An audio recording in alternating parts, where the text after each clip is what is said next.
ಕುಮಟಾದ Konkan education ಟ್ರಸ್ಟ್ನ ಸರಸ್ವತಿ ವಿದ್ಯಾಕೇಂದ್ರದಲ್ಲಿ ವಿಶ್ವ ಯೋಗ ದಿನವನ್ನು ಅತ್ಯಂತ ಸಂಭ್ರಮ ಮತ್ತು ಅರ್ಥಪೂರ್ಣವಾಗಿ ಆಚರಿಸಿದರು.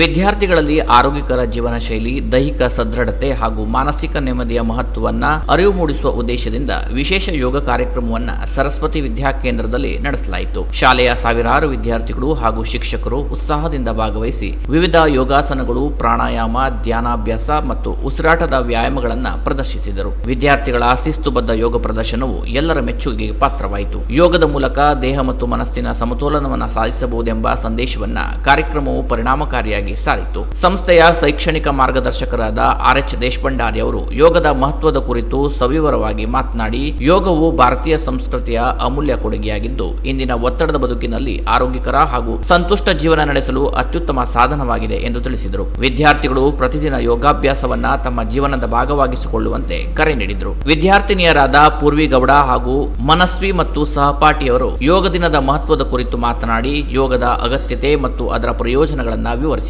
ಶಿಕ್ಷಕ ಗೌರೀಶ್ ಭಂಡಾರಿ ಕಾರ್ಯಕ್ರಮವನ್ನು ನಿರೂಪಿಸಿದರು. ದೈಹಿಕ ಶಿಕ್ಷಣ ಶಿಕ್ಷಕರಾದ ಈಶ್ವರ್ ಗೌಡ ಹಾಗೂ ಸುಮಂಗಲಾ ನಾಯ್ಕ ಅವರು ವಿದ್ಯಾರ್ಥಿಗಳ ಯೋಗ ಪ್ರದರ್ಶನಕ್ಕೆ ಮಾರ್ಗದರ್ಶನ ನೀಡಿದರು. ಸುವರ್ಣ ಮಯ್ಯರ್ ವಂದಿಸಿದರು. ಕಾರ್ಯಕ್ರಮದಲ್ಲಿ ಮುಖ್ಯ ಶಿಕ್ಷಕಿ ಸುಜಾತಾ ನಾಯ್ಕ್, ಆಂಗ್ಲ ಮಾಧ್ಯಮ ಶಾಲೆಯ ಮುಖ್ಯೋಪಾಧ್ಯಾಯ ಗಣೇಶ್ ಜೋಶಿ ಹಾಗೂ ಶಾಲೆಯ ಎಲ್ಲಾ ಶಿಕ್ಷಕಿಯರು ಸಹಕಾರ ನೀಡಿದರು. ಯೋಗವು ಜೀವನದ ಸಮತೋಲನದ ಮಾರ್ಗ, ಆರೋಗ್ಯಕರ ಬದುಕಿನ ಆಧಾರ ಎಂಬ ಸಂದೇಶದೊಂದಿಗೆ ಕಾರ್ಯಕ್ರಮ ಯಶಸ್ವಿಯಾಗಿ ನೆರವೇರಿತು. Canara plus news, Kumta.